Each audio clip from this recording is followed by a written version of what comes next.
Prime Minister Narendra Modi and Chinese President Xi Jinping in delegation level talks. We're getting you pictures of the conversation between the two heads of state and government. These are pictures of Prime Minister Narendra Modi arriving at the Xi'an guest house to meet President Xi Jinping. Headlines Today's managing editor Rahul Kanwal now joins us live from Xi'an. Rahul, take it away. What's the big ticket headline that we expect out of this meeting between Prime Minister Narendra Modi and President Xi Jinping? बहुत ही बुनियादी सवाल आपने पूछा है प्रसून, और यही प्रसून तय करेगा कि दिशा क्या होगी दोनों देशों की। Gaurav, we are currently at the Wild Goose Pagoda here in Xi'an. This is one of the most famous Buddhist temples in mainland China. This was built at the time of the famous Buddhist scholar Huang Zheng. They know him by a different name in China, Hang Seng, but he's known in our history books as Huang Zheng. He also visited Gujarat. This is the pagoda that's been built in his honor. You see it's considerably tilted towards the west. This is where the Prime Minister will be in a short while from now, and we've managed to get in to give our viewers a ringside seat on all the action. Now this, Gaurav, is a very crucial meeting that's going on between the Indian Prime Minister and the Chinese President.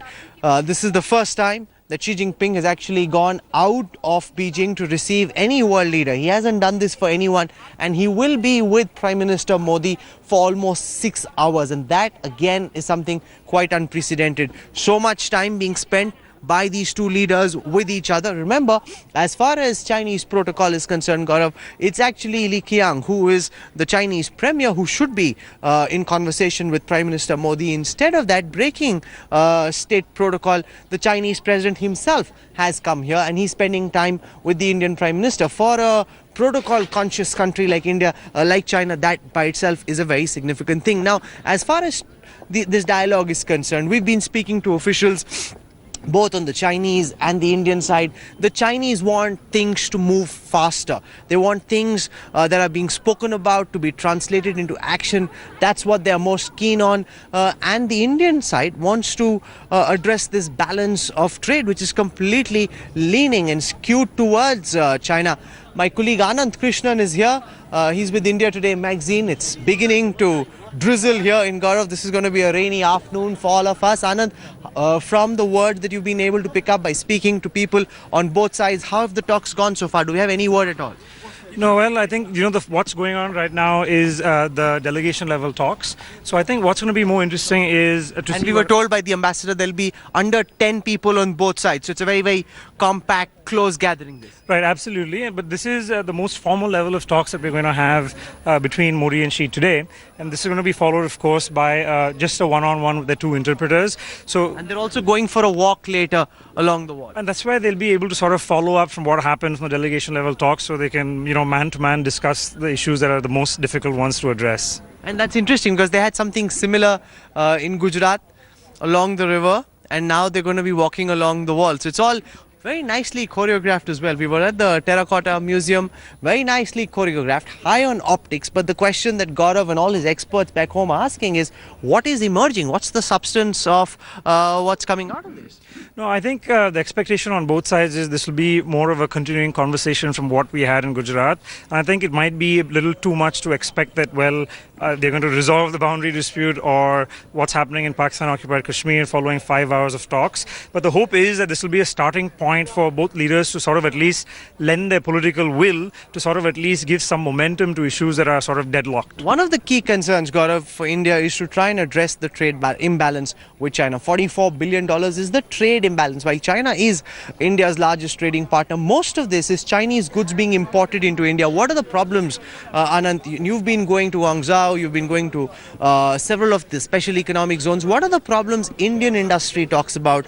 Why are they not being able to penetrate the Chinese market like the Chinese have penetrated the Indian market? No, I think there are two things to this, Rahul. On the one hand, there are genuine market access issues that companies have, especially in IT and pharma. But I mean, as one of the big takeaways that we had from the India Today Global Roundtable that we organized in Beijing was that Indian companies themselves have to, do a lot more to sort of invest in understanding the China market. So I think it's sort of the two sides to this issue.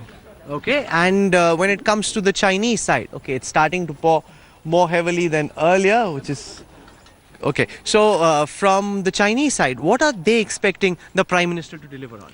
I think they've been encouraged by the Make in India initiative, but from the 8 months that we've had from when Xi Jinping went to India, the biggest problem has been that they haven't seen things move on the ground. So I think what they want to come out of this visit is for the promises of being more open to foreign investment and to foreign companies, and especially those from China, to actually be implemented on the ground. Okay, Bharat Karnad, one of the best known experts in India who looks at China very, very closely, is with us on this broadcast. Mr. Karnad, when it comes to the imbalance in trade, is this the way it's going to be? Because that's the case it is with Chinese trade with other countries as well. A huge level of imbalance, but it's greatly skewed in India's case. Do you think the Prime Minister will be able to try and get the kind of market access Indian companies expect? Well, I think the problem is structural in some sense because, the Chinese complain that there are procedural barriers as we do vis-a-vis the Chinese situation. So I don't think, again, that there are going to be easy answers to balancing the trade. The $44 billion balance of trade problem that we have, between 37 and 44 actually, depending on which figures you look at, you are still stuck with a problem. So, Hasni? And I think this is not easy of resolution because our industry, and even including the IT and pharma and so on, are not geared to the kind of very rapid export orientation that the industry needs to make use of market openings.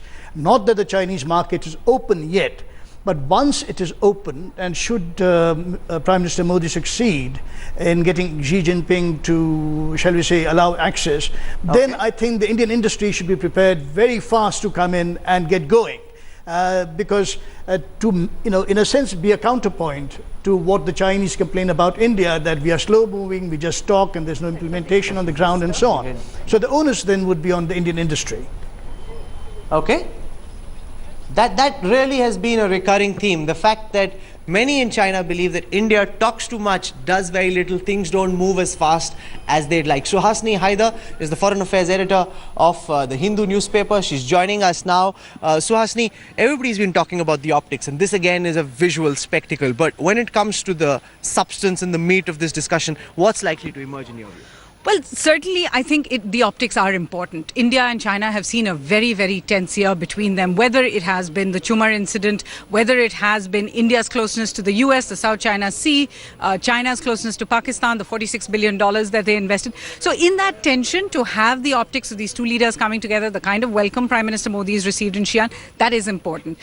When it comes to the expectations and the possible disappointment as well, the agreements that are likely to be signed, if you look at them, we know that railways is a big part of that agreement. Why is that so up at the top? Because what will happen specifically when it comes to the railways? Well, from what we understand, there will be an announcement that China will be helping India with skill development for the railways, possibly a railway academy, as well as actually working on some of the lines that India wants to upgrade. The problem has been that in the last 6 months since President Xi came to India and a similar agreement was signed, very little has happened on the ground. Chinese officials have been telling us that, in fact, they have not even got the green light for a pilot project in 6 months and have not been able to case the actual line that they have to work on in South India. So things like that need to be ironed out. And as you were saying quite correctly, India has to also prove that they are open for business. It's not just make in India that is important, but that India is going to welcome these people who want to. But let's take, for example, the railways that you speak about. There's talk of a Chennai-Bengaluru high-speed corridor. There's talk of a Delhi-Agra corridor. But Indian railway officials have been telling us that we don't need the high-speed train, that we first need to upgrade basic infrastructure, get our trains to move faster. And here you've got the Prime Minister with his grand vision of what he'd like to see with the high-speed rail infrastructure. Is there a problem? Internal pulls slowing down what the Prime Minister wants to do with China? Well, certainly, and a big problem has also been the center-state relationship. When you tell people that you can build highways or build railway lines, and the state itself has not given clearances, has not built the ancillary parts, the hotels on the way, the lighting, the electricity that's needed, that becomes a big problem, not just for countries like China, but also Japan that has been interested to help India with the railway industry. It's why we understand officials are looking much more at semi-high-speed railways rather than the high-speed railways or the maglevs for that matter, because right now the understanding is that India needs more trains but on the same rail lines, that we can't really afford those. So there is a little bit of a disparity between conception and reality, and certainly that's something that they are trying to address. When they talk about the trade deficit, the fact is the trade deficit's actually getting wider, but when they talk about it and try to figure out how China can actually find ways to make in India, this is going to be a big part. Thank you very much. It's raining. I don't want to keep you out in the rain for too long. Thank you very much, Suhasini. So, Gaurav, these are some of the key concerns. You've got a widening trade deficit. What can you do to try and counter that? And how does the Indian elephant, I won't call him a tiger or a lion just yet, how does the Indian elephant keep pace with a rapidly moving dragon? And we've been speaking to a whole bunch, Gaurav, of very young people here in China. They don't care very much about the border dispute. For you and I and others in India, the boundary problem with China, also in the context of the 1962 war, is a big festering wound. But for people here, they say, okay, that's just a relic of the past. It's a legacy of the past. Leave it on the side. Move on. Our countries need to move together. That's what young people feel. That's what the Chinese government also feels. And they feel that the history of the past is holding this relationship back, which is what the Prime Minister is now trying to change, Gaurav. Okay. Is that possible in the Indian context, Ambassador? Should India also say, fine, we've had a war in 62, we have a boundary dispute in 4,000 kilometers, let our future generation that may be smarter sort it out, let's freeze that issue, let's move forward and build on economy, on trade, on infrastructure. Can we trust China and move on the other aspect of this relationship? Well, certainly if a boundary agreement is not possible in the immediate future, and that I think is the case, then we have to make sure that border management steps are effective so that there's peace and tranquility along the borders, and move forward in other areas. Certainly that has to be the object. Trusting any country, of course, you trust other countries, provided you are sure that that your defenses are adequate. Okay, so but China, any country, China is very close to Pakistan, Professor, and that's a cause for serious concern. The Chinese investments in Pakistan, especially their presence in Pakistan-occupied Kashmir. How will Prime Minister Modi deal with all of this with Xi Jinping? No, how he will deal with it, again, we won't know. But what we are quite certain Modi will do is mention it, bring it up. Now it's for Xi Jinping to then respond. And, well, I don't think really that, having gone to Pakistan just very recently, last week or 10 days back, that he's going to resile from the advances made with Pakistan. He's already committed $46 billion to the CPEC, the China-Pakistan Economic Corridor. Now, why should that be a concern for India? Because after all, they are saying that we're going to improve the Pakistan infrastructure. Precisely the sort of thing that we want.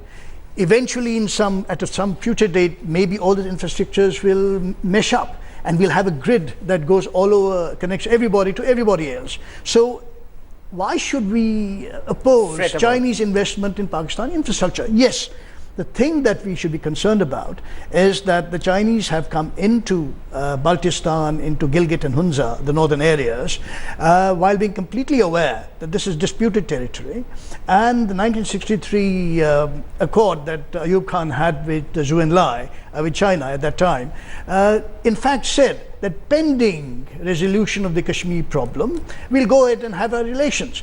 But the thing is, the disputed nature of northern areas is upfront for us. As long as the Chinese are aware that we are not satisfied and we are not, we are not happy and we are not reconciled to their doing what they're doing in northern areas, I think that should be fine. But we shouldn't oppose the infrastructure investment as such. The Prime Minister, of course, saying he hopes his 3-day bilateral visit to China will create a milestone for relationship between India and China.